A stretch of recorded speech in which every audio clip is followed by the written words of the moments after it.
Think early Josh Allen era, the Buffalo Bills. Oh, I didn't realize she gave a thumbs down. Yeah. You're a big Bills fan. I know that, right? I hate the Bills. Think early Josh Allen era, the Buffalo Bills. Okay, so Bills Mafia heard that loud and clear. The backlash escalated almost immediately, and the comment sections became hostile within hours. This wasn't playful trash talk or competitive ribbing. It turned personal and fast. People attacked Caitlin Clark's appearance, mocked her face, compared her to cartoon characters, and hurled gendered insults designed to humiliate rather than critique.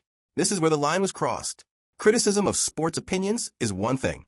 Targeting someone's looks, femininity, or worth as a woman is something else entirely. The insults weren't about football anymore. They were about power, resentment, and the discomfort some people feel when a woman occupies too much space. Mixed in with the attacks were declarations that people were done with her, that they'd lost respect, that Angel Reese was suddenly superior. None of those statements were rooted in basketball reality. They were emotional reactions, lashing out at visibility itself. One comment even compared Clark to Leah Thomas, dragging her into an entirely unrelated and deeply polarizing controversy. That comparison alone shows how far people were willing to go. What started as a sports rivalry became a pylon fueled by misogyny and outrage culture. And it revealed something important.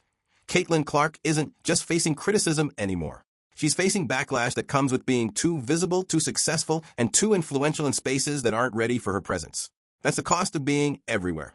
Her team, the Kansas City Chiefs, much to the chagrin of Travis Kelce, is not in the playoffs. Patrick Mahomes is hurt, and, her team's not in it anymore. So that leads us to comments she made about who she's rooting for right now. What NFL player looks like it just might be her favorite? I'm going to tell you, Caitlin Clark knows some ball. She knows a little ball. Talking up Drake May, my boy Drake May with the Patriots, who I think should win the Most Valuable Player award. The actual NFL MVP, yeah, he's had that kind of, he literally did something last weekend Tom Brady never even did. That single thumbs down gesture may have looked harmless, even playful in the moment, but it detonated one of the loudest fan backlashes we've seen this year. And this wasn't coming from WNBA circles or basketball purists. This reaction came from Bills Mafia, a fan base infamous for its intensity, loyalty, and zero tolerance for disrespect. Caitlin Clark appeared on the New Heights podcast with Travis and Jason Kelce, and during a casual conversation, she brushed off the Buffalo Bills. That brief dismissal was all it took. Within minutes, the internet erupted. What makes this moment especially fascinating is that it had nothing to do with basketball. There were no takes about her shooting, her turnovers, or her impact on the WNBA.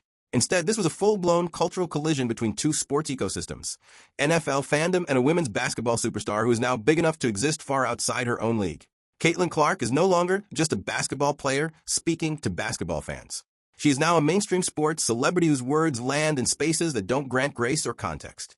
This incident exposed something deeper about her current position in the sports world. Clark is navigating fame at a scale most WNBA players have never experienced. When she speaks casually, she's not just talking to fans who understand competitive banter. She's talking to fan bases who treat loyalty like religion. Bills Mafia isn't known for irony or nuance. They see slights, real or perceived, as personal attacks on identity. What could have been dismissed as lighthearted sports rivalry instead became symbolic. To Buffalo fans, it wasn't Caitlin Clark joking around on a podcast. It was an outsider disrespecting their team, their city, and their culture. And once that interpretation took hold, the backlash was inevitable. This wasn't about logic. It was about pride. The episode highlights a new reality for Clark. Every offhand comment now carries weight. She's reached a level of visibility where even a facial expression can spark outrage far beyond her original audience. That's the cost of crossing into true national celebrity, and she's learning that lesson in real time. Honestly, I'm a Drake May fan. I think he's been incredible, and I think the Patriots are. What is it? The NFC looks. They're all so good. The Niners are really good, but they're the most injured team, but they just still find a way to win, which is pretty crazy. Very impressive. I'll probably be pulling for the Patriots. I'm not cheering. Okay. Context is everything in moments like this, and ignoring it completely distorts what actually happened. Caitlin Clark has never hidden the fact that she's a devoted Kansas City Chiefs fan. This isn't performative fandom or a recent bandwagon shift. She's been vocal about her loyalty for years. Patrick Mahomes is her quarterback. The Chiefs are her team. That matters because it frames everything she said on that podcast. She wasn't walking into neutral territory when she appeared on New Heights. Travis Kelce is a cornerstone of the Chiefs dynasty, and Jason Kelce, while retired, is still deeply associated with the Philadelphia Eagles, the very team that recently knocked Kansas City out of playoff contention. That dynamic alone sets the tone. Clark wasn't just a guest. She was a Chiefs supporter stepping into a space where rivalry and humor are baked into the format. The Kelce brothers know their audience. They understand how to generate clips, reactions, and viral moments. When they asked Clark about different NFL teams, it wasn't accidental. They were intentionally fishing for reactions, knowing that anything opinionated would travel fast online.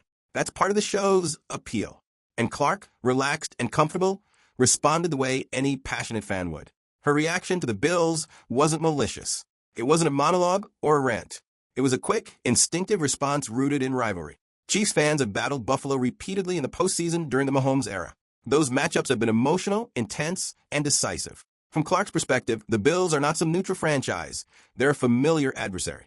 But sports culture doesn't translate evenly across fan bases. What feels like harmless rivalry to one group can feel like disrespect to another. Chiefs fans would barely blink at her reaction. Bills Mafia, however, saw it as an insult that needed to be answered. And once that interpretation took hold, context stopped mattering. This moment underscores how Clark's platform has grown beyond safe spaces. She's no longer just talking among fellow fans who share her assumptions. She's now operating in an ecosystem where every statement is stripped of nuance and judged through loyalty lenses. That's a dangerous space for any athlete. And she stepped into it without realizing how combustible it was. And they went on the attack. Nobody cares about her opinion, and why does anybody tune into this show? These two clowns who she looked like Kermit. He didn't make the playoffs this year. That ugly bimbo, I told you. Bills Mafia, it was going to get ugly. It was going to. Before the controversy exploded, Caitlin Clark was actually doing something that earned respect from many football fans. She was analyzing the game thoughtfully. During the podcast, she discussed Drake May, the New England Patriots rookie quarterback, who had just delivered one of the most impressive performances of the season. 5 touchdown passes, over 250 yards, a completion percentage hovering in the high 80s. Those are elite numbers by any standard. What makes that performance historically significant is that even Tom Brady, the most decorated quarterback in Patriots history, never recorded that exact statistical line in a single game. That isn't exaggeration. It's verifiable. Clark recognized the magnitude of what she was watching and gave May his credit. That alone showed she wasn't speaking casually or blindly. She was watching closely, the same way she studies basketball. Her commentary reflected genuine football literacy. She wasn't chasing headlines or trying to provoke. She was reacting like a real fan who appreciates excellence, even on a struggling team. That moment could have positioned her as a crossover sports voice, someone respected beyond basketball. Then came the Bills' question. That's where the tone shifted. The praise gave way to instinct. Rivalry replaced analysis. And that single reaction became the clip that spread everywhere. It erased everything that came before it. No one talked about her football knowledge. No one discussed her thoughtful breakdown. The entire conversation collapsed into one facial expression and one gesture. That's the danger of viral culture. Nuance doesn't survive. Long-form context doesn't travel. What travels is a moment that confirms what people already want to feel. For Bills fans, that moment became proof of disrespect. For critics, it became an excuse to unload frustrations that had nothing to do with football at all. Clark didn't change in that moment. The audience did. The same analytical athlete suddenly became a target because of who was watching and how they chose to interpret her reaction. Why she'll never be pretty. Wow, guys, we're getting low. We're getting low. Come on, guys. Really? Well, there goes my desire to watch her play. Thumbs down. She's got as many rings as the Bills, too. Weird hate. Oh, that's why the other girls hate her. Woo-wee. Just lost a lot of fans with that. The Mafia is everywhere. Of course, their fan base is called the Bills Mafia. Wow. This guy kept his perspective. That's okay. Even that can't make me hate you. Laugh out loud. Caitlin Clark, still my chick. Go Bills. Just wondering, did anybody think a Chiefs fan was going to like the Bills? No. I mean, I knew that wasn't going to happen. Honestly. Here we go.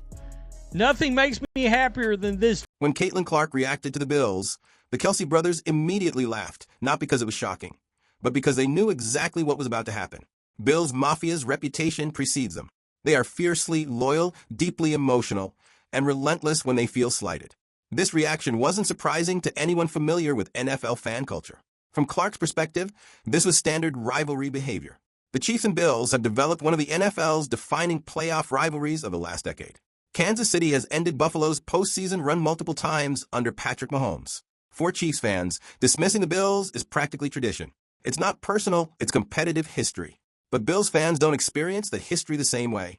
For them, those losses are wounds, not footnotes. And when an outsider, even a basketball star, appears to mock their team, it touches something deeper than sports. It feels like disrespect toward the city, the fan base, and years of emotional investment. This is where sports fandom crosses into identity. Teams aren't just entertainment. They're symbols, and when those symbols are challenged, reactions escalate quickly. Clark didn't insult a roster. She didn't criticize a play call. But perception doesn't require intention. Once the clip circulated without context, it became ammunition.